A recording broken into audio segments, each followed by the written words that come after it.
అటువంటి బట్టను నేసేటటువంటి చేనేత కార్మికులకు ఇక్కడే కాదు, తెలంగాణలోనే కాదు, భారతదేశ వ్యాప్తంగా కూడా చాలా దుర్భరమైనటువంటి పరిస్థితుల్లో జీవనం కొనసాగిస్తూ ఉన్నారు.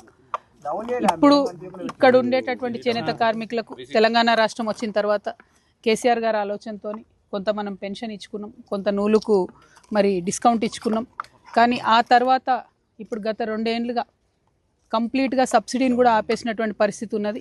వచ్చేటటువంటి పెన్షన్లు తప్పితే మరే రకమైనటువంటి ఆధారం లేనటువంటి పరిస్థితి ఉన్నది. ప్రత్యేకించి చేనేత కుటుంబాలలో మరీ ముఖ్యంగా చేనేత పెన్షన్ ఒకరికి వచ్చినా సరే ఇంకొకరు వృద్ధులు ఉంటే నార్మల్ పెన్షన్, వృద్ధాప్య పెన్షన్ వాళ్ళకు వచ్చే విధంగా ప్రభుత్వం ఆలోచన చేయాలని చెప్పి నేను డిమాండ్ చేస్తూ ఉన్నాను.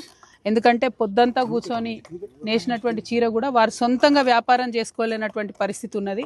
వారు సొంతంగా వ్యాపారం చేసుకొని పెట్టుబడి పట్టేటటువంటి పరిస్థితి ఉంటేనేమో వేరుంటుంది, కానీ అట్లా లేకుండా కూలికి పోయేటటువంటి పరిస్థితి ఇప్పుడు వచ్చింది. కాబట్టి ఇంట్లో ఒకరికి చేనేత పెన్షన్ వచ్చినా ఇంకొకరికి వృద్ధాప్య పెన్షన్ ఇచ్చే విధంగా ప్రభుత్వం తక్షణం ఆలోచన చేయాలి. 1, 2 పెండింగ్ ఉన్నటువంటి సబ్సిడీలు తొందరగా రిలీజ్ చేయాలి.